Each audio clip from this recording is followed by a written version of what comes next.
被明确认定为遭到血腥镇压的人的名字，你能说出来吗？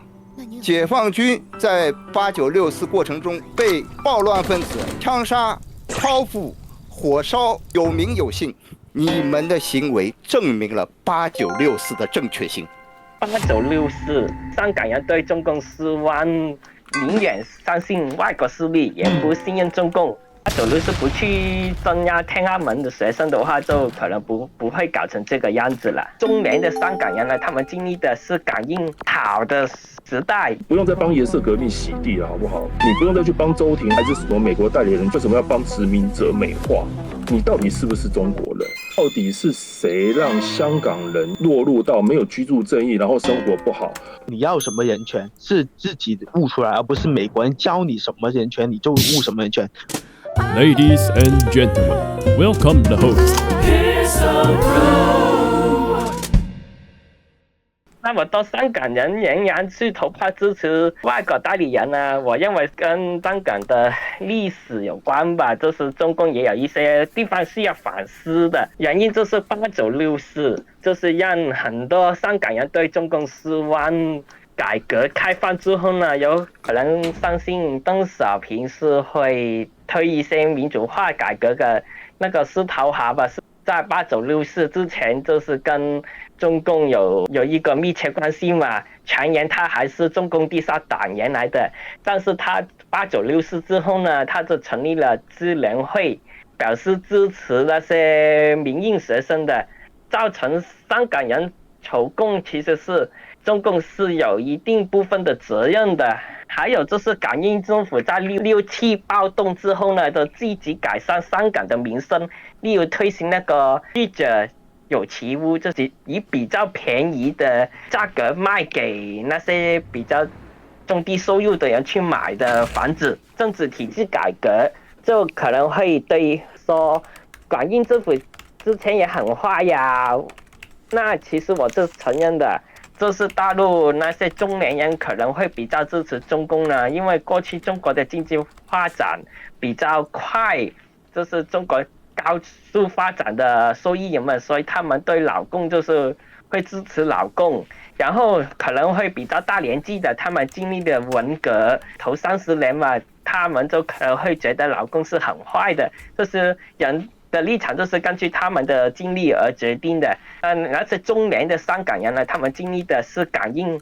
好的时代，也是中共镇压8964民运人士的年代。这个经历下就会造成那些香港人就比较崇洋媚外嘛，就是不信任老共，宁愿相信外国势力，也不信任中共，就是这个历史背景。我可能不会完全认同他们这个想法的，但我是理解他们的，就不能够全怪他们的。中共绝对要反思自己为什么会导致这个情况。8964不去镇压天安门的学生的话，就可能不会搞成这个样子了。6·7暴动，因为有些同学他可能不太了解，我是这样的：1960年代英国统治下的香港阶级贫富矛盾加剧，对吧？66年，毛泽东在中国发动文化大革命，然后在香港的中共团体啊，这个是维基百科写的，我只读一下啊，我不，他讲的对不对？我不表态啊。在香港的中共团体试图将文革引入到香港，在新华社香港分社以及香港的左派人士受到澳门123事件的鼓舞，发动颠覆香港政府的暴动，企图夺取香港政权，对吧？香港以前那个警察为什么叫皇家警察？就是因为6·7暴动有功，英政府赐他皇家称号。6·7暴动以后，香港大力的改善了这个人民的生活条件各方面，对吧？1964之后，大陆人民的生活有没有改善？大陆经济有没有发展？国力有没有增强？自己的经历去决定他的立场的，所以就说那些比较中年的大陆人对中共是这些年来的高速发展嘛。但在香港的话，那香港人就是感受不太到这个高速的经济发展，因为香港在80年代的时候已经挺发达了嘛，他们就是看到的就是血腥的镇压的图片嘛，就是那解放军不是对外的嘛，你来去镇压就是对内的，你这样做也恰当嘛？我想请问一下，还有些人就是说，总督不是民主的，我这里要说一下，但就是区会是大概82年搞的，然后那些立法会的民选的成分也不断的增加，那经历过这些的香港人都哈了，就是不是很老一辈，就是比较中年一辈的40-50岁的，他们就是经历这些的，那他就可能会对这个港英政府有一些好感啊。港英政府也不是民主啊，所以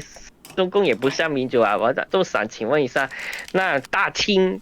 就是清廷清政府化，那民国很好嘛？也不是啊，那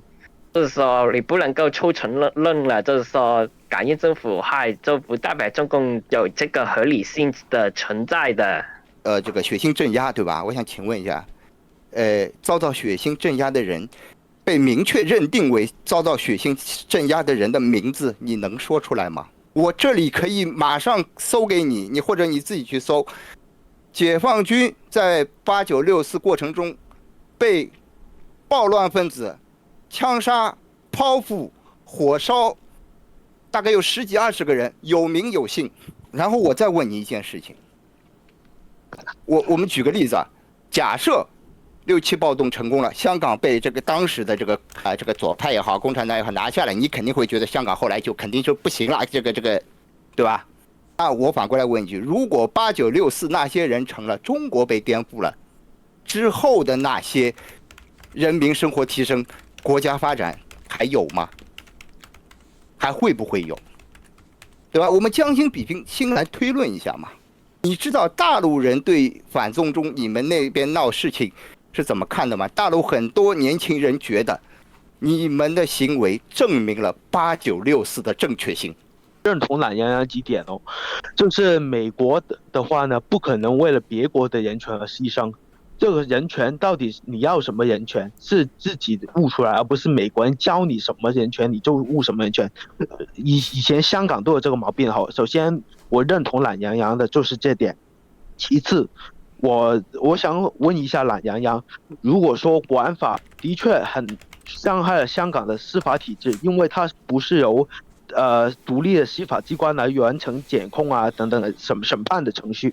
那么我想问问23条董建华的时候，你们这香港人是很反对的哟，因为香港的人口结构是很反共的，有轮子，有民斗，有接受英式教育的这个中产阶级的精英。我想问一下，你会怎么处理？谢谢。我也是要说一声抱歉的，因为我64那个就是受害者，我这其实是不太了解的，就是没有听说过他们的名字啊，那些受害者啊。那如果从大陆官方那个舆论控制的话，我们就可以看到，那就是李嘉琪嘛，把那个坦克出来也被禁了。那如果就是说中共是处理得很好的，那为什么连坦克这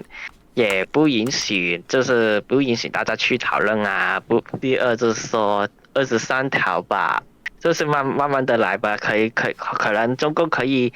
当时胡汉时代嘛，如果胡汉的时代的话，可以逐渐的在中国还有香港慢慢去推民主化，然后民主化之后呢，相信香港人就是会对中共的信任程度会增加，然后他们就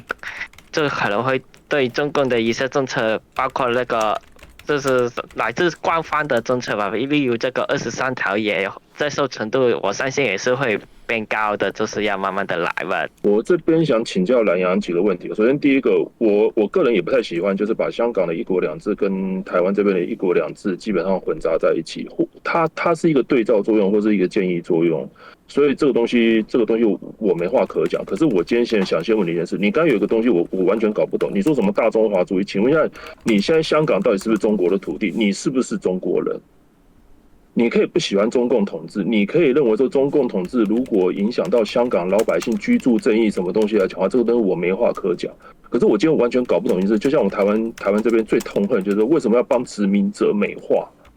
你到底是不是中国人？你讲中庭什么外国代理人讲，我就反问你一句：如果今天唐人街的中国人，然后有大陆的类似像大陆美国的喜爱的人在唐人街里面，然后促使唐人街要搞一个中毒还是华毒，你认为美国可以接受这样的事情吗？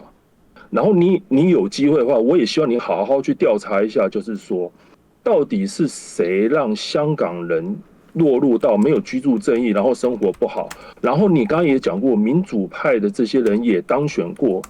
可是问题是他们对于这些东西做了多少事情？就像我们现在为什么那么讨厌民进党？就是因为他们就喊着居住正义喊的东西，然后上来后来只会用一大堆所谓的民主口嗨还是什么东西啊，你们只要有言论自由什么东西就好。可是我日子过不下去啊。那你民主派的这些人选上，至少还有人选上过啊。那怎么会你完全没有去帮这些老百姓去争取福利？什么东西到底有没有？然后到底是不是所谓亲中派的这些人来讲，去让老百姓没有房子住，什么都没有住？因为就我知道是说，这我还问过我香港的朋友，就是说，当初香港就算比较挺中挺那个部分来，他们甚至想在一些香港的一些地上面去盖一些住宅给一些香港人，还可以抽房用。可是反而是亲西方的一些财团跟一些所谓的民主派把这个东西给挡下来，让他房子连盖都盖不成。到底是民主派人在挡你们的居住正义还日子过，还是所谓的这些建制派？你好歹这个东西一定有迹可循嘛，因为你们那个意愿一定是有一些资料可以查出来。我是希望说你下次可以把这东西再整理出来，你不用再去帮周庭，还是有一些亲西方的人，还是你说有什么美国代理人去弄，因为最主要这个东西是绝对不可能在世界各国发生，在自己国家里面去帮别的国家，甚至有别的国家的那个所谓的部分去搞了，不用再帮颜色革命洗地了，好不好？拜托一下，好，就这样。我也是比较大中华主义的，所以看到有一些这示威者举那些英国旗啊、美国旗啊，我觉得他们挺天真的，也真是觉得英国就是好吧，我就觉得他们挺天真的，我也不认同就是老共这样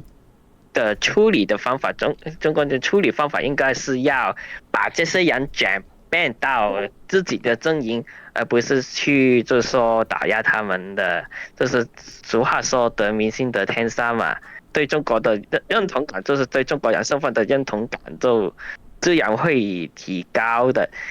这个是我的想法。但是香港的民主派就是对一些香港的民生就是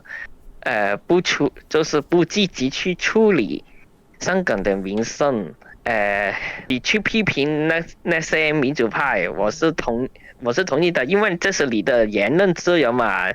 因为我们从这个2023年的区议会选举那个投票率，我们可以看出来，其实还有很多人都是不信任香港现在的政治嘛。不然政府就不会那么多宣传，也只有27%的人出来选啊。如果从这个香港的民心这个标准来看，其实中共的处理方法是失败的。就是说我认为建制派可以透过公平的竞争的模式是去打败民主派，那才会有意义嘛。还有就是说颜色革命的问题，我认为呢，在香港民主化之后呢，可以去想一想，立一些法律，就是说国安法也好啊，就是说禁止他们去就是勾结外国势力的，但这个要在香港民主化之后去实施的，我认为这个是我的意见。